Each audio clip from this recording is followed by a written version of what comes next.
40 años. Historia de una época. Con Javier García Isaac.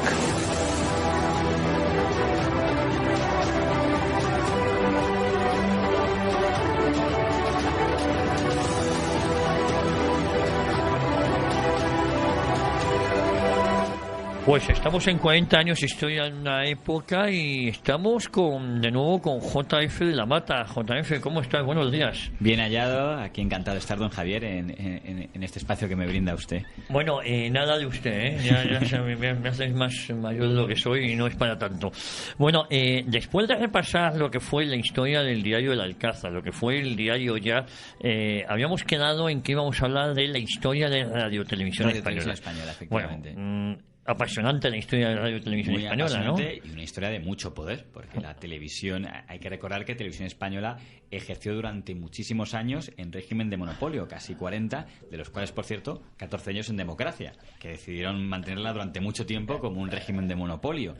Y era la única televisión, como decían en broma, la mejor televisión la mejor televisión española ha sido la primera porque no había otra y no había competencia, ¿no? Claro, cuando no hay competencia, todo lo que haces es lo mejor. Todo lo que haces es lo mejor. Bueno, ¿cómo nace Televisión Española? Porque claro, muchos piensan que todo España, el año cero, parte en el 82 con la victoria de Felipe González. Hombre, sin duda, una televisión española nació allí, y ya hablaremos de ella, pero por empezar por el orden cronológico, lo cierto es que Televisión Española, en la práctica, la inauguración es octubre del año 1956. Si hubiera que buscar antepasados, se habla mucho de la guerra civil, unos técnicos de Telefunken que vienen aquí a hacer experimentos de televisión y al general Franco le gusta mucho, pero en la práctica el antepasado es el Nodo. Aunque no les guste decirlo, ese es el primer proyecto de crear un departamento de hacer algo parecido a informativos, lo que pasa es que en cine, porque aún no había televisión en las caras de los españoles, pero si no lo quieren decir es por complejos, porque no debería ser discutible que el antepasado de Televisión Española son los noticiarios dominicales estos que se proyectaban, como sabe la gente, antes de las películas, ¿no? En el cine. En solitario, y era un telediario con el tono de burla, pero que no es de la época. Es que era así, como si uno ve informativos de Estados Unidos de aquella época, ese tono grandilocuente y tal, era idéntico. Impostado muchas veces. Pero oye, fíjate, has hablado del Nodo, pero hay documentales del Nodo que merecen la pena, ¿eh? Pues entonces todavía hay salvación de los... No. Creí que decía documentales sobre el Nodo. No, del Nodo. El Nodo tenía... Sí, había. Y de temas internacionales, no se crea... no eran solo... Nos hemos quedado con Franco inaugurando pantanos. Hablaban ahí de todos, de sociedad, de deporte, de periodistas también había en aquella época. Evidentemente, y de lo que está pasando en Francia, y de De Gaulle y la Quinta República. A nivel internacional, si se quiere, se puede discutir a nivel nacional si era de una complexión completa. Tampoco había una gran evolución política nacional porque no había partidos políticos, pero por ejemplo a nivel internacional decía, no, los españoles no se enteraban de lo que pasa, se enteraban de todavía hasta nodos de la revolución cultural de Mao Zedong y salían en el nodo. O sea, a nivel internacional los corresponsales que tenían, y yo creo que por respeto a la profesión y a la gente que estaba repartida por el mundo para contar lo que pasaba, con los proyectos, imagínese usted, con los proyectores enormes que debían viajar a Vietnam, a donde fuera, merecen un poco de respeto cuando ahora se reduce el nodo a un aparato de propaganda para decirnos lo que inauguraba Franco. Pues no es correcto, y ya digo, solo por respeto a los más que para los operadores que estaban allí. Y JF, ¿eso lo podemos considerar el antecedente de lo que luego fue Televisión Española? Eso Claro, es lo más parecido, ¿no? En el fondo, Televisión Española, que es un engranaje del poder, tampoco nos engañemos, pues es el brazo mediático del poder, pues el antepasado, la primera vez que el poder dice voy a tener un grupo periodístico audiovisual, es con el Nodo, y cuando empiezan a llegar las televisiones, pues es cuando dicen, oye, pues igual esto que están haciendo. Hay que decir que en el mundo anglosajón la mayoría de televisiones viene del sector privado. No es el caso de España. España no imita el modelo de Estados Unidos de dejar que un empresario venga aquí y monte, no. Quisieron ser el Estado. Dicen, recordemos, ya estaba funcionando la agencia EFE, que era del Estado, a la vez la agencia del movimiento, que era Piresa. Pues dicen, una televisión española. Curiosamente, Franco no dejó Televisión Española en manos del movimiento. Podía haberlo hecho, podía haber formado parte del apresamiento. No, quiso que fuera una entidad aparte, un estatus especial. Quizá intuía, por lo que estaba viendo en Francia y en otros países, que la televisión era algo tan especial que quería controlar casi directamente el Estado, ¿no? Y es el ministro que lo desarrolla, es Gabriel Arias Salgado, por cierto, padre de un futuro director de Televisión Española y también de un futuro ministro con UCD y con José María Aznar. muy del sector, fíjese, no era especialmente falangista, era falangista en el sentido que todo el mundo lo era en aquella época, pero era más del sector, pues vinculado a lo que sería, no quiero decir integrista católico para que no sea despectivo, pero sí en plan, pues más o menos es que no había el sector vinculado al vaticanista, si se quiere, más así, era de esa rama. Sí, el primer director general de Televisión Española, Jesús Huevos, sí era falangista. Jesús Huevos era falangista, sí. Ese fue el primer director de Televisión Española. Y lo primero que sale en Televisión Española es la imagen del ministro Arias Salgado, que dice: comienza Televisión Española hoy, Día de Cristo Rey, que es el día, porque tenía siempre muy, muy presente el tema religioso. Y estaban por ahí Jesús Álvarez, el padre de otro Jesús Álvarez, que luego sería presentador de Televisión Española. Que han echado hace relativamente poco. Y una lástima, porque él pretendía ser un poco como Ana Blanco, de los que intentaba resistir cambios, pero le ha faltado, digamos, algún gesto más claramente de desagrado hacia la etapa anterior, como sí ha hecho doña Ana Blanco, que es más experta en eso. En supervivir. Efectivamente. Oye, y entonces, nace en el 56, recuerdo que es decir, Arias Salgado de ministro, el primer presidente de Radio Televisión Española. Hablamos de radio. En eso todavía era director general. Vale. Hablamos de. ¿Y por qué hablamos de Radio Televisión? Porque estaba Radio Nacional también. Claro, sí, dentro de que la fusión no se hará legal, aunque exista de hecho, fíjese, hasta ya en la época de UCD. Aunque en la práctica el término Radio Televisión Española sí exista, no había ninguna ley que lo regulara exactamente las competencias de ninguno hasta el primer estatuto de Radio Televisión Española, que es el año 80. Hasta entonces se va aplazando. Bueno, ya lo haremos. De momento, en el fondo, lo que no quieren reconocer es que el ministro de Información es el que manda. Entonces, bueno, sí, hay un director, tal. Bueno, de esa primera etapa, en el fondo, Televisión Española, ¿qué era? Un informativo, que era un poco muy el estilo. Claro, ¿cómo nace? Porque esos primeros estudios en Paseo de la Habana, en Madrid.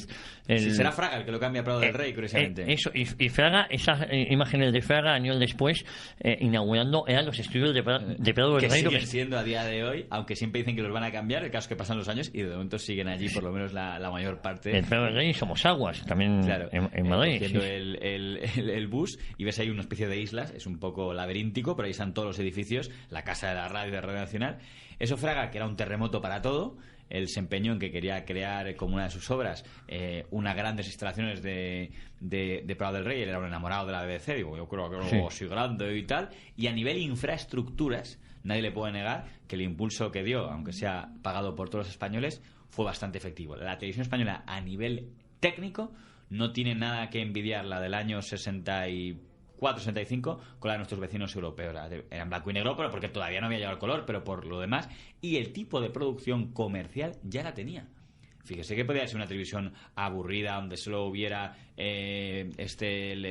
formativos políticos, un señor haciendo propaganda y yo qué sé, y por la parte de respeto a la familia, pues la misa de los domingos tal. No, ya en esa primera etapa se ficha auténticos genios de la televisión para hacer programas comerciales. Por ejemplo, por dos nombres, se llama a Valerio Lazarov, que está huyendo de la dictadura comunista de Rumanía y viene aquí. Él siempre dijo que padeció la dictadura de Franco y si eso era padecer comparado con lo que él había padecido de los Ceausescu, tenía muy claro que prefería, ¿no? Porque él venía a lo que venía, ¿no? Luego Valerio Lazarov, que fue uno de los fundadores, si no me equivoco, del Telecinco. Telecinco, efectivamente, pues él hizo programas muy rompedores, además muy experimentales, que uno pensaría que en el régimen, digo, ¿cómo se va a poder experimentar en el régimen que era todo muy clásico, muy normal? Se dejaba mucha experimentación, curiosamente, supongo que porque a lo mejor no la veían, no lo sé, pero el caso es que estos del Zoom y tal sí, el Valle Zoom, recuerdo, y las historias para no dormir de Chicho Ibáñez Serrador, eso todo es esa época, desde la cabina de López Vázquez. Me estoy adelantando mucho, pero dices, era algo que no tenía nada que envidiar. Dices, el famoso es que ponemos aquí en el arte de francés, ¡wow! El experimentalismo francés. Pero usted mire la televisión que se hizo en ese periodo de los 60 y 70, y una asignatura muy importante ya que estamos tumbando mitos, y en catalán, que se dice muy poco. Y había producción en catalán en Televisión Española. ¿Cómo se explica el mito del catalán prohibido en el franquismo si Televisión Española tenía una desconexión territorial en Barcelona que emitía en catalán? Tenía una desconexión y emitía en catalán. Que esa se empezó a hacer a finales de los 60 y en el año 72 empieza a funcionar. Y si la gente va a Prado del Rey, encontrará, por lo menos en el año 74, un montón de programas íntegramente en catalanes. Y luego dirán, no, el catalán estaba prohibido en esa etapa. Y esta primera televisión del año 56, que era informativos y punto, ¿no? Bueno, y ya digo, a partir de los 60 ya empiezan a aparecer concursos. El primero así importante fue 1 millón para el mejor. 1 millón para el mejor. Que era totalmente modelo americano. Era una serie de pruebas a una persona y si ganabas te daban 1 millón de pesetas, que lo daba Televisión Española. Y eso era como, 1 millón de pesetas, era rico. Hay uno que está conservado y que lo han publicado en la web, que es un alcalde. El alcalde de un pueblo pequeño que concursa y da un tío muy listo y gana. Y pues ahí llevándose, y ya lo tengo para invertir en mi pueblo. La única parte negativa que se podría poner en aquella época, quiero decir, no puedes culpar a la Televisión Española del sistema político vigente en el hipotético caso que dices, es que no había pluralidad. Ahora voy a matizar eso porque hay un matiz muy interesante en eso. Pero el tipo de producción amena la tenía, y tenía películas y tenía series, aparte que en aquella época todavía había series españolas por las que se podía presumir, cosa que no hemos podido. O sea, aparte de que compraban producciones extranjeras, producciones, el guardaespaldas, el Virginiano, yo creo que eso ya más a final de los 60, ¿no? Los 60 ya se empezó. Suárez, como director de Televisión Española, compró muchas, ¿cómo se llama esta? Del Fugitivo. El Fugitivo, sí. Intentó pedir que cambiaran el final, porque quería ser original, y llamó Suárez a Estados Unidos no pueden ustedes cambiar el final para que en España sea diferente, no por tema político, sino por tema de novedoso, para que sí sorprendamos, porque se ha filtrado, porque se emite con retraso, a ver si podemos cambiarlo, ¿no? Se emitió lo de la Luna con Hermida, tal. O sea, quiero decir, una producción bastante... Pero, y al principio no había 24 horas de... No. Había desconexiones y no se veía nada. De hecho, acuérdese que se mantuvo hasta prácticamente la aparición de las privadas. La carta de ajuste, ¿no? Se me cuela el ustedeo, pero sí. Pues acuérdate que la carta de ajuste, y se acaba la programación, salía el himno y no había programación hasta el día siguiente. Te salía la marca esta... Sí, ese un globo, sí, una especie de globo. Y eso se mantuvo durante muchísimo tiempo, ¿no? A nivel, cuando explicaba yo lo de la supuesto, digamos, el monolismo político, ¿no? De aquí no hay homogeneismo total. Digo, primero, eso no se puede responsabilizar a la Televisión Española, es una situación que había. Y luego, si bien acepto a nivel político eso, también es cierto que los coloquios que había eran bastante abiertos. Y es complicado esto que la gente lo entienda, pero yo intento que se pongan en los ojos de la época. A mí Mando de Miguel, tertuliano en aquella época, me dice, yo no he sentido más libertad que la que sentía en aquella época. Y dices, ¿cómo? ¿Qué contradicción? Mando de Miguel, que quiere decir que una tertulia del año 72 con el almirante Carrero tenía más libertad que el año 80 y tantos, eso es imposible. Y seguramente es una provocación de don Armando de Miguel, pero yo creo que quiere decir que como no estaban, digamos, los límites de la corrección marcados por los partidos políticos, dentro de la política, pues no podías hablar. Pero si aparcas el tema político, a nivel social, a nivel de derecho, a nivel de culturas, de drogas, de sectas, seguramente sí tenían bastante libertad, incluso más que la que pueda haber ahora en ese tipo de temas. O sea, no podrías a lo mejor opinar del si crees que es mejor otro jefe de Estado. Pero si quieres opinar, si crees que sería bueno mantener relaciones diplomáticas con Israel o con Chile, o si opinas que tendría que ser autorizar este tipo de drogas porque son terapéuticas, sí, probablemente se podías. Y esto es un matiz extraño, ¿no? Incluso en el tema, ya digo, de un programa de sectas que he visto yo en el archivo, dices, en los años 70 no se supone que España es un nacional catolicismo prohibido, y se permitía, y había un cura pidiendo, pero también había gente diciendo, oye, pues yo he visto esta cultura curiosa de Estados Unidos, tal, esa parte.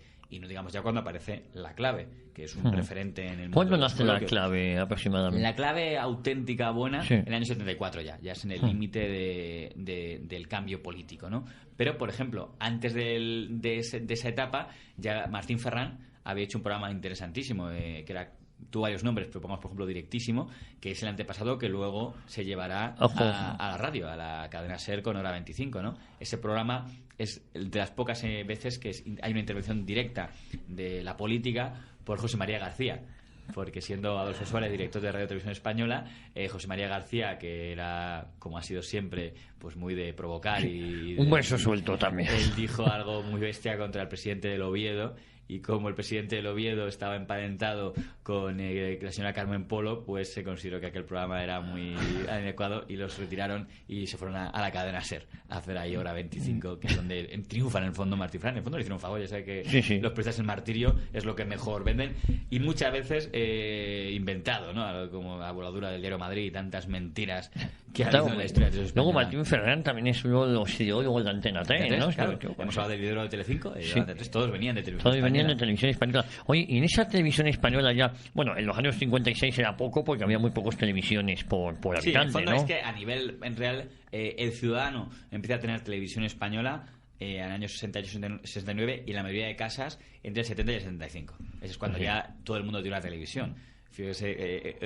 Fíjate que, por ejemplo, Jorge Semprún, miembro del Partido Comunista ilegal, él cuando manda una carta que le acabará costando la expulsión, toda esa política, dice, hemos perdido.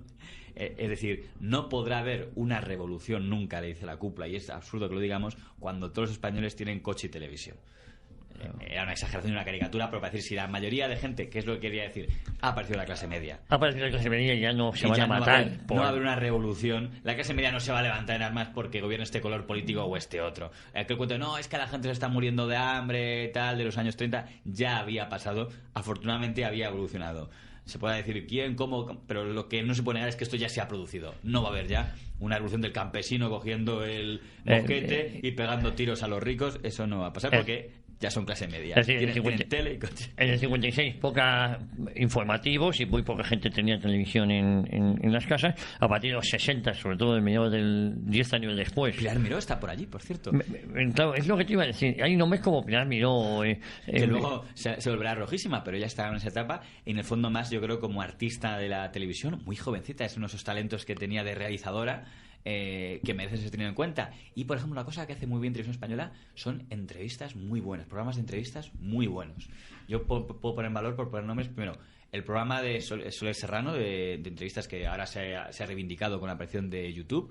Ahí había entrevistas muy fuertes. Por ejemplo, una entrevista a Luis Rosales, y esto digo por esta imagen de que era todo hermetismo tal, en la que habla de cómo fue el asesinato de García Lorca, por poner un ejemplo de algo que teóricamente no se podía hablar. Estamos hablando del año 70, y perfectamente, y lo cuenta Luis Rosales y tal, y el diputado de la Ceda y tal, como ahí hubo una especie de guerra entre familias, la familia falangista intentando salvarlo y la familia, digamos, de Juventudes de Acción Popular que van ahí a llevárselo por delante. Y hay un coloquio donde cuenta de eso, y a Rafael García Serrano y gente con coloquios interesantes. Pero, por ejemplo, José María Íñigo hace un programa que será histórico porque es para la familia, Soler Serrano nada más para la clase política o intelectual. Íñigo es el primero que hace un programa que venía de la música, de música pop y tal, y cosas. dice, voy a hacer un programa para la familia. Y es un programa curioso donde mezcla a la vez números musicales, cambia muchos nombres, pero el nombre más conocido es Estudio Abierto, que es por el que más durará, y donde ves el mismo programa una entrevista de repente a un ministro, si hace falta que venga, y de repente un número musical, y de repente una entrevista a un tío que es capaz de tocar castañas con los pies, porque él se molestaba en buscar eso. Y el famoso que tenía poderes telepáticos, Udo Geller o Udo Geller, he encontrado de repente a un alemán que es capaz de tocar la trompeta con la nariz, ¿sabes? Fíjate que tuve el honor de conocer a José María Íñigo, y además de que era una enciclopedia viviente de estos tiempos de televisión, lo que te contaba, ¿no? Asombroso. Él diseñó ese modelo en aquel momento, y eso sí que fue un fenómeno de masas. Es muy curioso, si luego hablamos de la tele roja, con perdón por usar el término que usaban en aquella época, el de Calviño, se reivindica mucho programas de televisión de un valor intelectual, si se quiere, muy importante a lo mejor, como Si yo fuera presidente, pero en la práctica los programas de masas era Íñigo. Era el que veía, o sea, un señor no veía con su familia el programa de Si yo fuera presidente. Un señor veía con su familia Estudio Abierto para ver, y 1, 2, 3. Eran los dos programas que pueden ser, digamos, donde ahí se concentraba todo el mundo para verlo. Otro genio, que lo mencioné antes, Chicho Ibáñez Serrador, hizo muchísimas cosas, esto es para dormir tal, pero 1, 2, 3 tiene su mérito porque era una fórmula de aquí, que eso es muy raro. Eso es lo que te iba a decir, que hablabas de concursos, hubo concursos presentados por Peazzo, ¿no? Que eran Laura Valenzuela también. Matías Prat Padre, que había sido director del Nodo y da el salto a la televisión española, aunque en el fondo él era más fuerte en radio. En radio, sí, con esas emisiones taurinas. Y con ese tono que tenía tan imitado. Y el concurso 1, 2, 3, yo realmente todavía no sé muy bien cómo lo parió, porque es una genialidad que no estaba imitado. Casi todo lo que emitíamos en el fondo estábamos imitando al mundo anglosajón. La idea de hacer un concurso, 1 millón para el mejor, a fin de cuentas era una versión de un tipo de concursos que se estaba haciendo en Estados Unidos, el de las...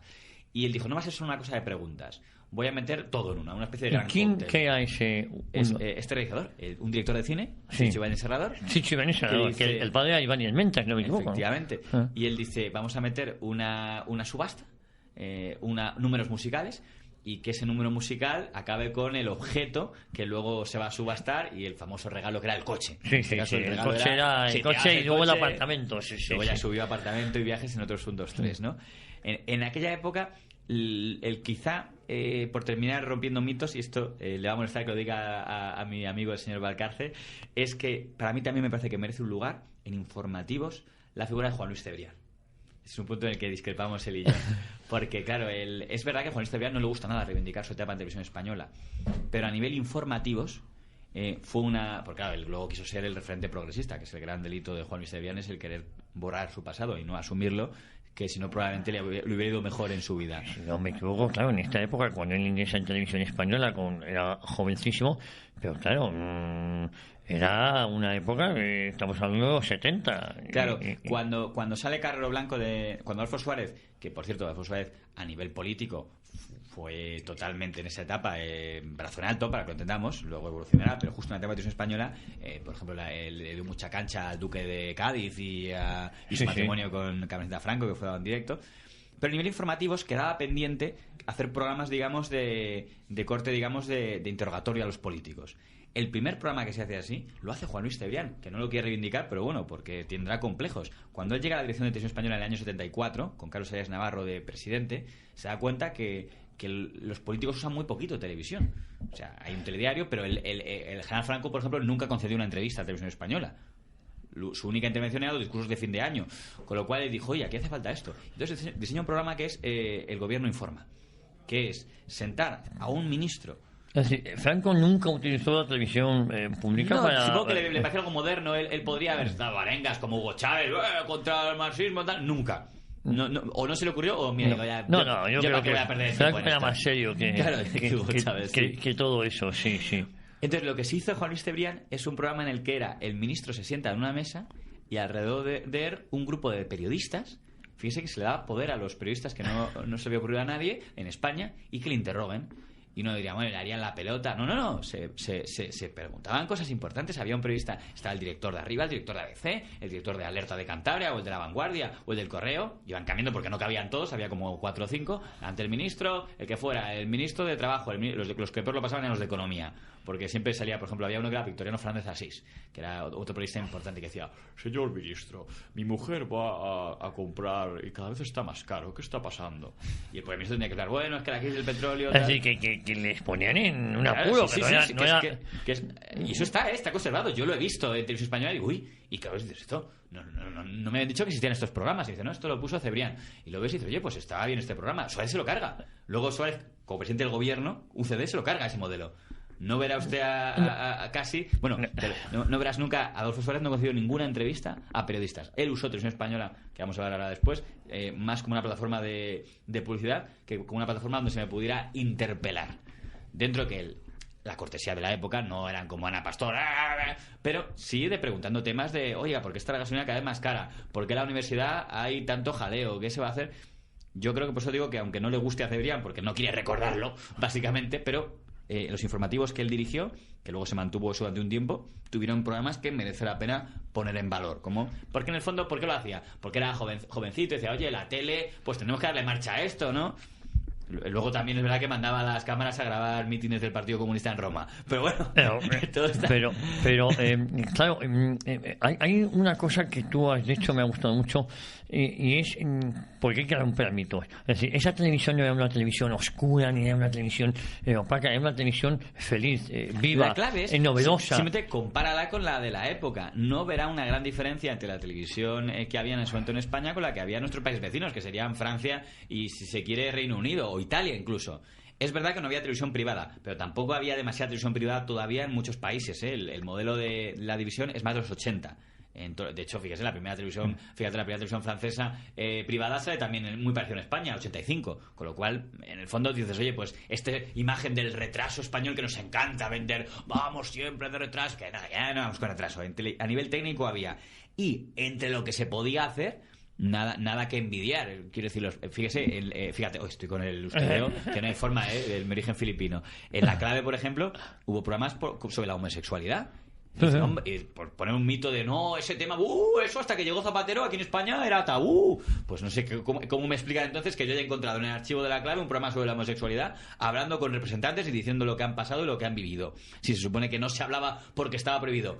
guerra civil. No, aquí hasta que llegó Zapatero, alguno dirá incluso hasta que llegó el gobierno actual, no se podía hablar de la guerra civil. Pues yo he encontrado pruebas de la guerra civil en esa época y después en la clave, por poner un ejemplo, y además sentando a gente que era directamente protagonista de lo que había pasado, desde el general Lister hasta Gil Robles, que creo que es más protagonista que eso no se me ocurre. Y para que vengan ahora a contarme, no se podía hablar de ello, había miedo en España. Digo, vete a la porra con ese tipo de memeces que ves decir a periodistas encima que se supone que deberían ser serios. Pero, disculpe, no me quiero venir arriba por si el orden cronológico. El siguiente etapa de televisión española sería la etapa de UCD. Y sería ahí Rafael Ansón, el primer nombre que hay que poner. Rafael Ansón, que es el hermano de Luis María Ansón. Y que ya lo era entonces. Claro, hay que decir que también se olvidan, es decir, mira los nombres que está sacando Juan Luis Cebrián en el país. Sí, que comienza la combinación del poder mediático. Sí, Adolfo Suárez. Pues hay que decir que Rafael Ansón siempre, curiosamente, ha tenido para su desgracia el lastre de ser el hermano de Luis María Ansón. Ahí dirán, bueno, será al revés, será Luis María el hermano de Rafael. No, tenía más poder, más peso. Fíjate que Rafael Ansón Luis María Ansón era entonces el director de la agencia EFE, que nombra el gobierno Suárez. Diría, hombre, es más importante televisión española que EFE. Aun con eso, el peso que ha tenido siempre en la sociedad periodística Luis María Ansón ha hecho que Rafael sea siempre el hermano de. Y en ese momento también lo era, porque el que tenía el peso de que podía, y además me consta que así ha sido, cambiar a periodistas, de decir, oye, este director del periódico regional, este que es amigo mío, sí señor, de hecho la asociación de la prensa, que no ha servido para nada nunca, solo ha tenido poder cuando la presidía Ansón, o sea, lo que es una persona fuerte de prensa. Bueno, Rafael Ansón no era periodista, era publicista, lo ha sido siempre, él trabaja y cobra por blanquear imágenes y tal, y en el fondo él se tomó la Dirección General de Radio y Televisión Española como un trabajo de publicidad del Duque de Suárez, y lo cumplió. Suárez nunca hizo una entrevista en Televisión Española entre periodistas que le interpelaran, y en cambio, ¿qué se hacía? Intervención en solitario, comunicado oficial. El primer presidente que usa Televisión Española para mandar comunicados, es decir, buenas noches, estamos para, si se quiere, publicitar la transición, pero también publicitarse a sí mismo. Sí. Porque también era un candidato a las elecciones y tenía un acceso que no tenían otros. A decir, oye, me apetece, el gobierno informa, esto que antes era un programa sin periodistas, yo solo, ¿para qué quiero? Yo, además, Suárez no tenía un don, digamos, dialéctico brillante en el debate. No le gustaba ni era con eso debatir. Hablaba bien, solo, claro, eso sí, que a otros ni eso. O sea, no quiero despreciar su dialéctica en solitario. Pero a nivel de debate, de interpelar, ni en el Parlamento, ni en televisión, porque no lo hizo nunca. Él, su punto fuerte, si acaso, sería el monólogo. De hablar bien, explicar a la nación lo que queremos. Martín Villa se lo hizo una vez, el único, que una vez aceptó en esa etapa del terrorismo tan bestia, que ya la persona era tan bestia que decían, oye, hay que preguntar qué está haciendo el gobierno. Bueno, que Martín Villa se someta a un intento de programa con periodistas. Pero Suárez nunca quiso. Y Rafael Ansón, hasta el final, puso la UCD al servicio de Suárez. Se habla de la importancia de la transición de la prensa escrita. Sin duda la tuvo y el país tiene un capítulo especial. Pero nada que ver con la televisión, La televisión es que es lo que veía todo el mundo. Lo que salía por ahí era lo que contaba y lo que no salía no existía. Claro. Hay presentados en aquella época, tenemos a Ladislao Azcona, que luego se hizo millonario, a Pedro Macías. Fíjate, suprime Rafael Ansón el cargo de director de informativos. No hay. Deja que los presentadores manden en solitario. Es un poco reino de taifas. Miguel Ángel Gonzalo en su programa, Ladislao Azcona en el suyo, Pedro Miguel Ángel Macías, Gonzalo, que luego pasó a la Nacional. Luego, mucho después, ya director de EFE con Aznar. Ese era uno venía de la serie de informaciones. Sí. Él en ese momento, en esa etapa de la transición, que está en su apartado más rojillo, de hay que hacer gestos para, digamos, quedar bien con socialistas y comunistas, y quizá era necesario para la época, pues esa televisión lo hace y cumple el modelo de la Suárez que ha querido. El pasado no existe. Vamos a borrarlo. Hay una leyenda negra, que no sé si es verdad, que dicen que Suárez ordenó que Televisión Española borrara todos sus discursos brazo en alto del movimiento y tal. Es posible, porque aparecen poco. Es cierto que no han aparecido, y tenía que haberlos, y en hemeroteca sí están escritos, ¿no? Sí, por eso digo que aparecen poco.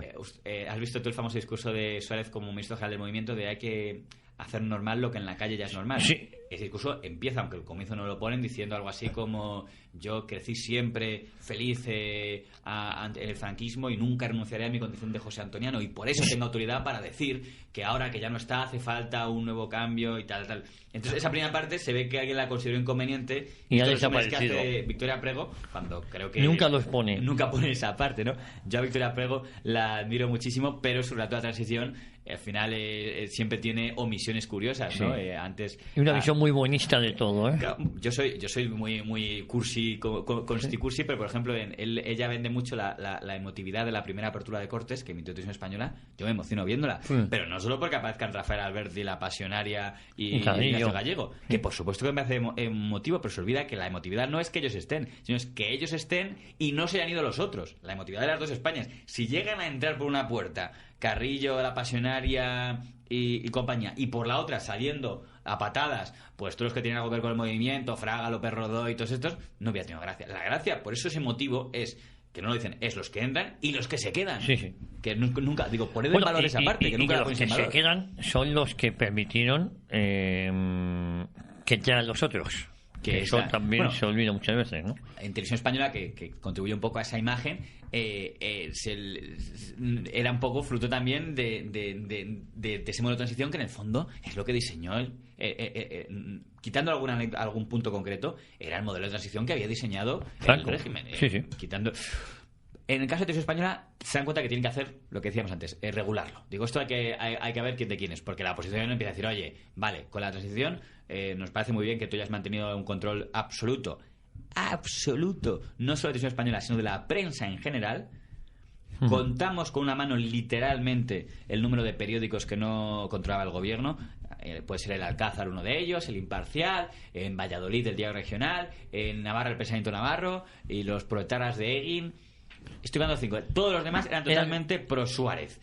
Y por otras que no digo que estuviera mal, digo, simplemente estoy constatando una cosa que reda. Y además se puede mirar los consejos de administración. Habían metido a gente en todas partes, en el consejo de administración del del país, del ABC, de todos. Bueno, cuando acaba eso dicen, bueno, ahora hay que ordenar esto un poco. Y en Televisión Española empiezan lo de ahora, dicen, esto por consenso. La primera, solo ha habido 3 presidentes elegidos por consenso. El primero fue Fernando Castedo, en el año 80. Es la primera vez que dicen, oye, pongamos un presidente que sea de acuerdo entre todos. Y entonces hacen un modelo extrañísimo de intercambio de cromos. Dicen, mira, vamos a hacer una cosa. El director general, Castedo, de UCD. Y luego se volvería del PSOE, porque en el fondo de ideología era más cerca del PSOE. De director de Radio Nacional, Sotillos, que tenía carnet del PSOE. De director de informativos, Gabilondo. Él dice que independiente, cuando me hace este relato.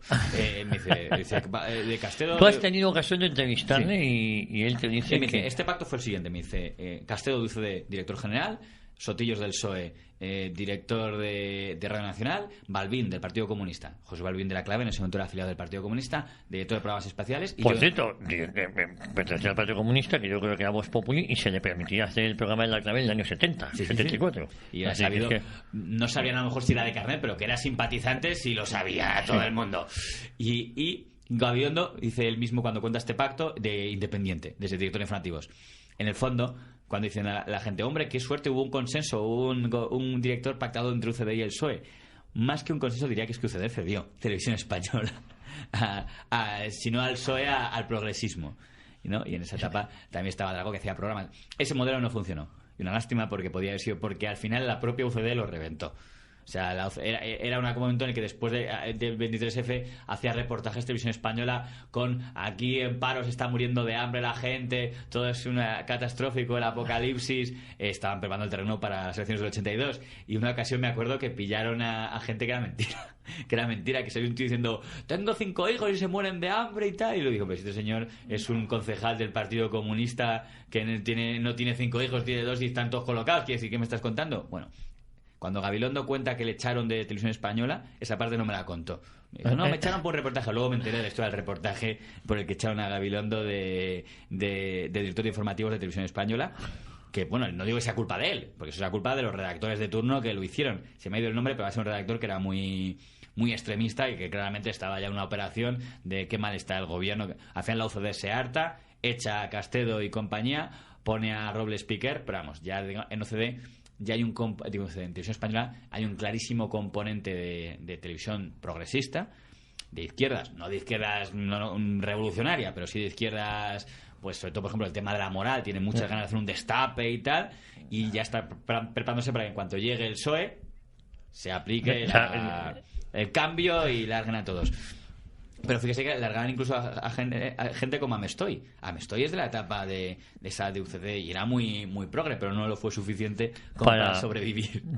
Oye, por cierto, sí, era muy progre. Yo luego en alguna ocasión Amestoy se ha declarado que es falangista, pero nunca lo dijo en su momento, sino al contrario, ahora que es contracorriente, ¿no? Él, sobre todo, era transgresor en las formas. Eso es. O sea, probablemente a nivel ideológico, y además, por ejemplo, siempre ha tenido un gran compromiso, por ejemplo, por la vida, es algo muy difícil hoy en día, y él siempre lo ha tenido, pero las formas era tan histriónico, era un estilo tan... directo, además, y tan... Que por eso para todo el mundo era transgresor, y además en la mentalidad de la época, quien era muy transgresor tenía que ser por narices comunista. Pues, oye, no tiene el monopolio el auto y el martillo de la transgresión y de ser un poco osado, ¿no? Pero era la interpretación. Pero fíjate, había buenos programas de cultura, programas de un peso intelectual, yo creo que interesantes, programas de entretenimiento, como también hemos hablado de José María Íñigo, programas como de concursos como el 1, 2, 3, ¿no? 1 millón para el mejor. Joaquín Prat, antes se me olvidaba el nombre, Joaquín Prat también fue sin duda. Otro de los grandes de los concursos. Luego vino a las noches el Hotel de la Mil y una Estrellas, me parece, con Luis Aguilé también, que era mítico. Es que realmente cada programa merecería algún día un espacio de estos, solo de un programa. Luego con Bárbara Rey vino Palmaés. Y también hay, ¿cómo se llama? Randall hacía también un programa que era muy... Mónica Randall. Sí, muy de interioridades, de vamos a reflexionar, tal. Es decir, que hablábamos de una sola televisión, pero muy, como dirían los cursis, muy plural, ¿no? Así que, claro, el problema es que la gente ahora vincula plural con partidos políticos. Y es cierto que no lo había en aquel momento. Y lo aceptó como crítica. Pero... que no se olviden que la pluralidad a veces no es solo política, también existe una pluralidad de sensibilidades, de sociedad, de modelo de sociedad, de modelo económico, y sí se permitían debates de ese tipo siempre que no tuvieran la etiqueta, y en todo caso, a partir del 74 también de partidos políticos. ¿Era rentable en televisión en esta época? Sí, sin duda.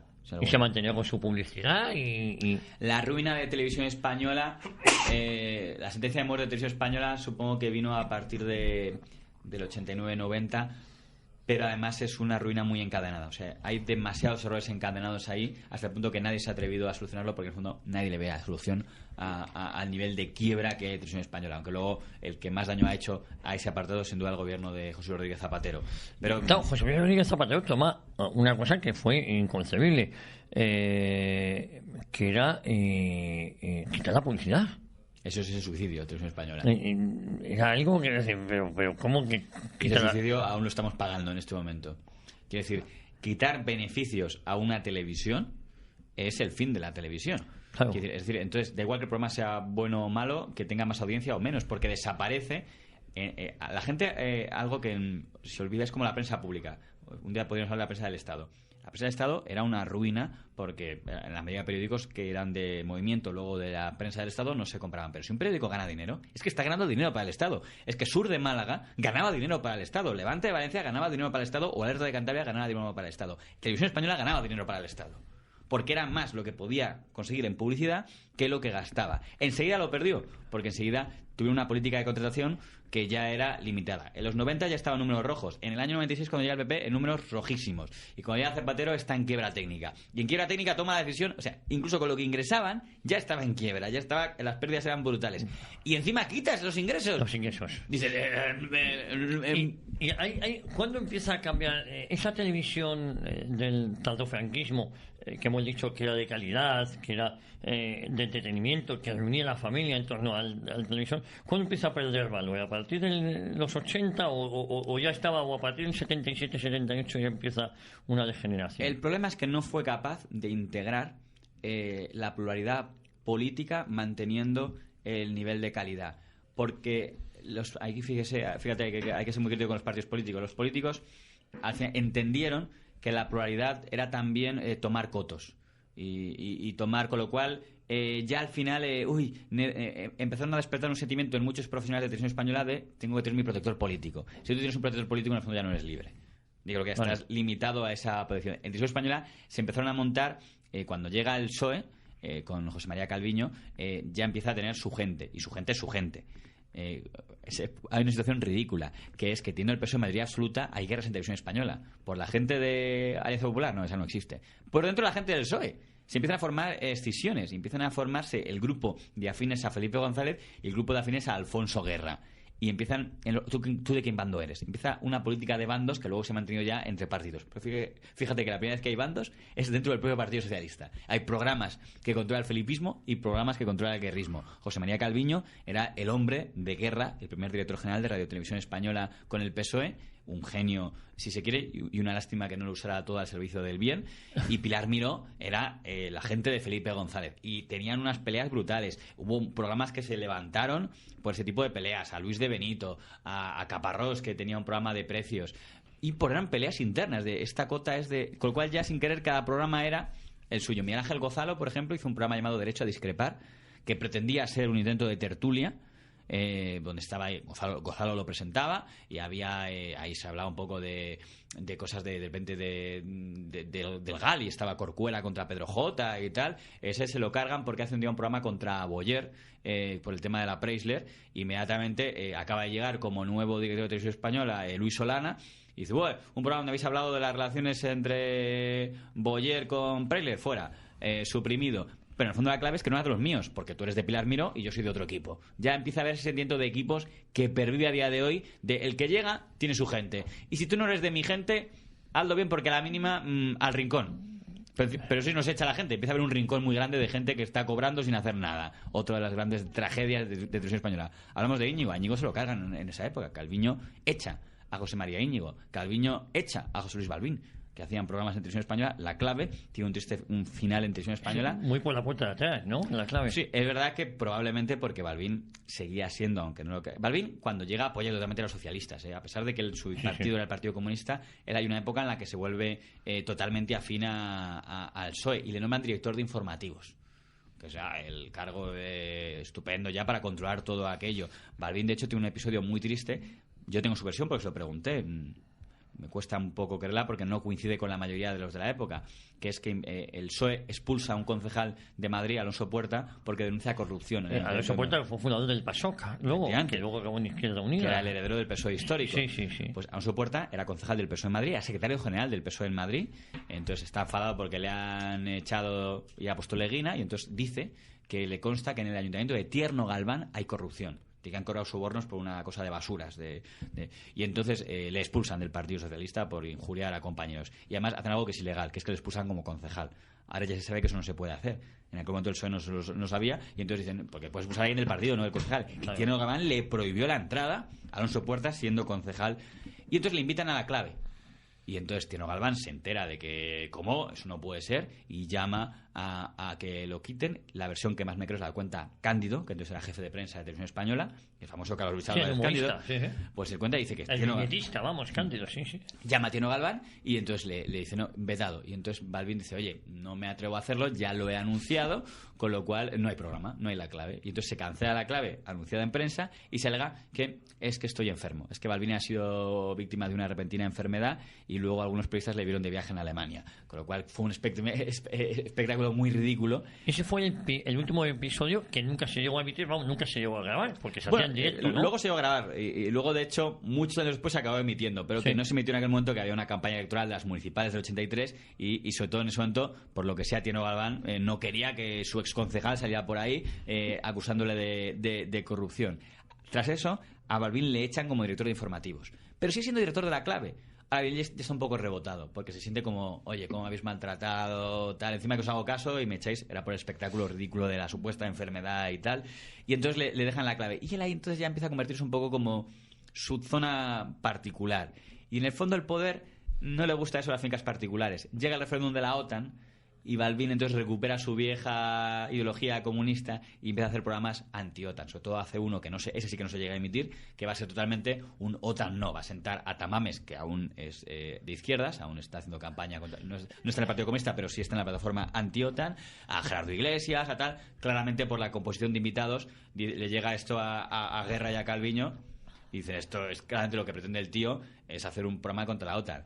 El gobierno socialista se ha entregado en cuerpo y alma en el sí a la OTAN porque es la condición para entrar en la Unión Europea, con lo cual dice, esto hay que cepillárselo ya mismo. Entonces hacen una carta, despido para Balbín, cancelación del programa y un comunicado feroz.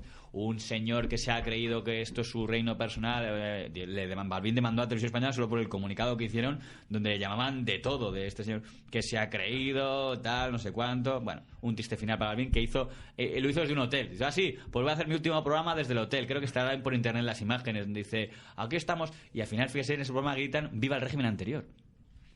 Lo hace irónicamente, no creo que Balbín se volviera a mirar del régimen anterior, pero fíjate cómo sería su cabreo, con perdón, para que él dijera en ese programa, no nos habíamos visto así ni en el régimen anterior, y entonces grita el público, ¡viva el régimen anterior!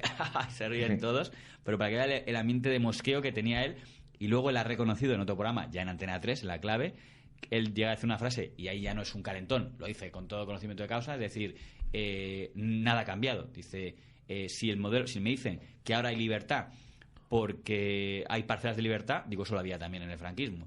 Con lo cual, yo afirmo, y está grabado, que nada ha cambiado y que ahora en este gobierno no hay más libertad que con la que había en tiempos de Franco. Él está comparando la libertad que él notaba en los años 90, que es cuando hace esta aseveración, con la que él había tenido en los 70, que entra un poco en esto que estamos diciendo de romper mitos, que vienen un poco porque ni hay que idealizar lo actual ni demonizar lo anterior. Porque en el fondo ha sido bastante normal a efectos televisivos. Pero la televisión ahí empieza televisión española a ir para abajo.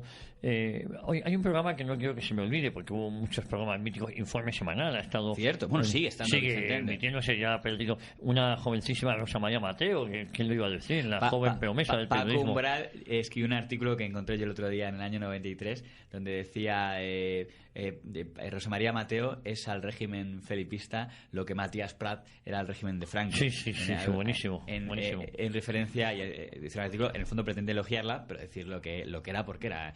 Yo no entendí por qué el otro día dijo Rosa María Mateo, yo he sido siempre independiente de la política. Bueno, independiente de la política, era la musa de Felipe González y del socialismo en los 80. Pero es que además encima en su caso ha firmado manifiestos pidiendo el voto para el PSOE, ha participado en mítines de Rubalcaba y de Felipe en el 93, con lo cual no entendí. Digo, yo tengo amigos de La Sexta, de Maldita Hemeroteca, yo les escribí, les dije, oye, sacad algo de esto, no sé si me harán caso, pero voy a decirse, digo, ¿sabéis que podéis encontrar actos en el 93 o en el 2011 en mítines de Rosa María Mateo? Con lo cual, si lo buscáis, no sé si lo harán, pero por lo menos dicho queda, le dije hasta los años. Pero bueno, en fin, cosas raras. En aquel momento Rosa María Mateo era uno de los referentes de Televisión Española informativos. Ella hizo Informe Semanal, hizo algo más cuestionable. Fíjate, la primera entrevista le he vuelto a Carlos Sotelo, por cierto lo hizo ella también. Carlos Sotelo, que era un tío que tenía una fama de aburrido, que no podía con ella. La primera entrevista con jersey en su casa, entrañable, intentaba el pobre quitar la imagen del traje y corbata, sí. Y es Rosa María Mateo la que tiene esa misión de intentar. Era imposible, porque era muy difícil. Carlos Sotelo era muy brillante intelectualmente, pero a nivel de facilidad y de empatía no tenía. Es que Suárez era un seductor. Sí. Entonces, bueno, y ya está en esa época. Hay programas, quizá por poner un episodio negro en la etapa de Calviño, los programas internacionales, en ocasiones la forma en la que eran tratadas, por ejemplo, figuras como Fidel Castro o los sandinistas en Nicaragua, Ortega en el 79. Era llamativo el poder de entusiasmo que había en Televisión Española hacia ellos. Sí. Bueno, estaba en esa época Chamorro, no sé si te acuerdas, que llamaba, era corresponsal en Hispanoamérica, y también ella, poco más o menos, era una sandinista más, y una salvadoreña más, con el Frente de Liberación, Facundo Martí. A Rosa María Mateo, una de las cosas que se las critica y que ella reconoció que fue su peor entrevista, es la entrevista que le hacen a Fidel Castro. Ella por lo menos ha reconocido recientemente que no se enorgullece esa entrevista. Tú la ves y decir, qué guapo es usted, comandante. Sí, vamos, claro. Dices, es un poco extraño que seas tan duro con el régimen anterior pasado y no le preguntes, bueno, y la gente que tiene usted detenida en las cárceles, hablemos un poco de eso, aparte de los libros que a usted le gustan. ¿Y qué libro le gusta más, comandante? Pues esto y tal. Está bien, se puede hacer, pero no se hubiera atrevido a hacer algo así, por ejemplo, con Pinochet, por alguien de la misma época. Sí. Entonces dices, sí. Ese encanto que tiene, pues supongo que por haber sido un país con un régimen conservador, pues ya todo lo que sea régimen marxista nos entusiasma. Hay que ver cómo está un país y cómo está el otro. Oye, me refiero a Chile y a Cuba. No, es que fíjate, por un modelo, igual que Argentina no funcionó, o sea, el modelo no está hablando del tema de la represión brutal. No. Digo, el modelo económico de Martínez de Hoz, que es el de Argentina, que podía estar el liberalismo y tal, fracasó. por lo que sea, y en Chile funcionó. En Chile, con los Chicago Boys, el modelo económico que recibe Chile después fue positivo. Y entiendo, ay, sí, estás diciendo que te parece bien que matar. Estoy separando, pero bueno, es igual, es una tarea perdida. Pero estoy intentando explicar que simplemente por comparar, pues supongo ejemplo de dos países conservadores. Hubo dictaduras militares que económicamente dejaron una herencia pésima y otros que dejaron una herencia positiva económica. Luego hablamos de Moraya, más de enriquecimiento, de cuentas en Suiza. Imperdonable, un día hablaremos de Pinochet. Por no alejarme de televisión española. El gran cambio desde la televisión española de último cambio que hubo es la protección de la televisión privada. Y eso es el último gran cambio que cambia el modelo. Antes de meternos ahí, que me interesa mucho, las transmisiones deportivas épicas, las transmisiones de corridas de toros. José Ángel de la Casa, con aquel gol de señor que hemos visto todos. Bueno, el 12-1 a Malta también fue transmitido y aquello. Hubo los payasos de la tele también marcan un antes y un después. Es verdad. Yo siempre he escuchado que el programa favorito de Franco eran los payasos de la tele. Pues oye, seguramente le pega mucho aquello de no meterse. Desde luego a Franco no le imagino siguiendo programas de nivel político concienciudo, porque la televisión también tenía un gran componente de entretenimiento que no se puede negar. En el fondo, Íñigo, antes le mencionábamos, era un programa de entretenimiento. Los informativos eran una parte de la programación, pero no eran la base. No había una gran intención de vamos a controlar la televisión española, porque todavía no se veía el pensamiento político era para los periódicos. Para que lo entendamos, la televisión como instrumento político, de herramienta política, quitando los momentos de campaña electoral, eso, primero, hasta Rafael Ansón nadie lo ha usado para eso. Incluso después, poco hasta ya los 80. Igual que la radio, no es un instrumento político, salvo excepciones, hasta prácticamente los 90. A finales de los 80 ya empezó a usarse. La prensa es el organismo político. La política se hace desde la prensa. Si un periodista dice, no, yo voy a hacer política, pues no te vas a la televisión. La televisión te vas a leer CUE, te vas a la prensa. La televisión empieza a serlo a partir de aquel momento, en la etapa, ya digo, de Felipe González. Y si no hubiera tenido tantas luchas por el poder, una parte curiosa, fíjate, hablabas de los payasos de la tele. En esa época de Calviño se permite una cosa muy curiosa, que es mensajes políticos en programas para niños, que es una cosa curiosa. Y no voy a negar yo brillantez en la bola de cristal, que es a quien me estoy refiriendo.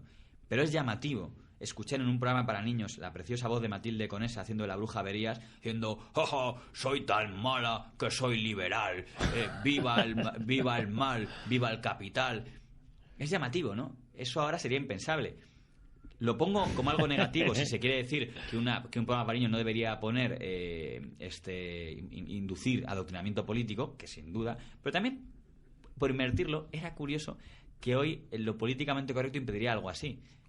Hoy, si yo quisiera hacer un programa donde hablaras de algo relativamente trascendente, quitando que sea lo progre guay, que es lo único que se puede hablar, no, lo otro, que cada cual piense lo que quiera. No hables de ningún modelo. Entonces, todavía aún queda un poco de aquel espíritu de la televisión. Si es que en el fondo lo que ha acabado con la televisión española es la corrección política que han impuesto los partidos y los periodistas al alinearse con los partidos. Que eso es lo que ha terminado de matar para siempre aquel espíritu de aquella primera televisión española. O sea, un genio de la televisión sería imposible, porque un Chicho Ibáñez Serrador de ahora tendría que conseguir protectores. Y para ser un protector tienes que pagar prebendas. Con lo cual, aquel que tiene un espacio fijo en televisión española es que tiene un protector. Ya no es porque tiene un talento, porque hay gente con talento que cae y gente con talento que queda. Es porque se ha ganado un protector o varios, a ser posible, ¿no? Oye, nos queda ya poco tiempo, ¿sí? Pero la gran crisis de televisión cuando llegan las televisiones privadas. Es que se demostró, como suele pasar siempre, que la improvisación es mala consejera. Yo creo que las televisiones privadas tenían que hacerse, era algo legítimo la libertad de empresa, pero se hizo antes de haber terminado de hacer un modelo rentable de televisión española, que es lo que no se hizo. Por cierto, Calviño intentó hacer una televisión privada propia, que era Canal 10, y que fue un desastre, y que no llegó ni a emitir, que merecería un tema aparte. ¿Sí? esa ruina. O sea, un grupo de directivos de televisión española quiso tener su propia privada y consiguieron arruinar a mucha gente. Pero bueno, si tú dices, venga, televisión española quiero que sea una cosa más de cara oficial, solo para programación cultural, lo que es la 2 y los telediarios un poco, a ser una comercial. Cuando una televisión comercial es extremadamente cara. Con lo cual, sí, compites con Antena 3 y Telecinco, que tienen que apostar mucho. De hecho, para Antena 3 y Telecinco dirán, oye, esto es injusto, esto es competencia desleal contra nosotros, porque nosotros estamos gastando el dinero de nuestros accionistas y ese señor está viviendo de pólvora del rey. Y luego, porque encima se hace la costumbre de que, como son funcionarios los que están en Televisión Española, no les echas les echas pero les dejas cobrando. Eso es. Entonces, ese fue uno de los desastres. Cuando llegaba Pilar Miró y echaba al equipo de Calviño, los echaba, pero se quedaban allí. Y eso ya había en esa época. Claro, cuando llega Aznar, ya hay una gran colección de gente acumulada. Y no cambia el modelo, sigue haciéndolo. Echa a los que están y ponen a los suyos, pero siguen quedándose todos. Con lo cual, salvo las caras visibles que a lo mejor se van a otra cadena, hay un montón de empleados que no conocemos, el no sé qué, el ayudante, el tal, que todos saben de qué tribu es, los del PP, los del PSOE, los de tal, y van quedándose ahí, y tienes un sobredimensionamiento brutal de la televisión pública española, de todas las autonómicas también. Una competencia con las privadas, y encima le quitas los ingresos. Es un modelo ruinoso. Cada día que se emite Televisión Española, y en esto es lo único en lo que coincido con los liberales, cada día que se emite Televisión Española nos están robando, porque no ganas nada y estamos perdiendo dinero. O sea, que la gente cuando vea Televisión Española que sepa lo que está pasando. Bueno, pues en definitiva le han ganado la cartera a Televisión Española, que creo yo, no sé, corrígeme tú, que encima ha quedado muy muy tocada, ¿cómo diría yo? En contenidos, en programas, muy deteriorada al final, ¿no? Es que es la televisión con miedo. Sí. Como todo el mundo tiene miedo a pasarse de un lado, tiene un poquito de menos de miedo de los que están ahora, porque cuando eres, digamos, progresista tienes como un poco de... Pero también lo tienen.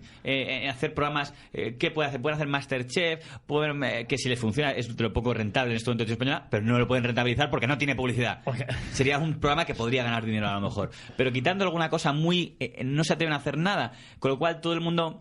El que hace propaganda a favor del PSOE, por así decirlo, no es porque quiera ser propaganda por el PSOE, es que tiene miedo de no hacer algo para que le echen. Entonces, bueno, voy a hacer un poquito algo tal, pero tampoco quiere pasarse para no significarse, para cuando lleguen los otros me echen a mí. Con lo cual, es una cosa muy muy floja. Sergio Martín, y voy a poner a alguien que me cae bien, le machacaron por una entrevista a Pablo Iglesias. Esta famosa en la que dijeron, ¿cómo se ha atrevido a preguntarle mal a Pablo Iglesias? Algo que no dirían en una privada.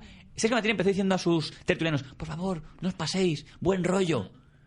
Entre ellos Alfonso Rojo, pero quiero decir, no, y no sirve de nada. Tienen siempre miedo y ¿para qué le ha servido? Al final le pusieron a parir por la entrevista, pudieron su cabeza al día siguiente y en cuanto ha habido un cambio de color, a hacer información de videojuegos, como ha publicado Pristic y tal. Dices, entonces, eso es lo que es Televisión Española. Rosa María Mateos no tiene menos miedo, está igual. Ella sabe que ahí, no, yo independiente. Sabe perfectamente que en cuanto sus mentores digan, bueno, ya has cumplido tu misión, mejor otra. No digamos hay un cambio de color, pero es que aunque no lo haya, a veces el poder, si no, venga, otro. Oye, para terminar, los programas de ahora no son mejores que los de antes. No, pero no tiene que ver con los sistemas políticos, tiene que ver con la falta de talento, a lo mejor, sí, ¿no? y porque no se promociona el talento. Para empezar, ya no se hace talento en ninguna televisión. Se lo han delegado a productoras que cobran millonadas y dicen, no me lo quieres tú, pues ya se lo venderé a otra. Externalizado está todo esto, ¿no?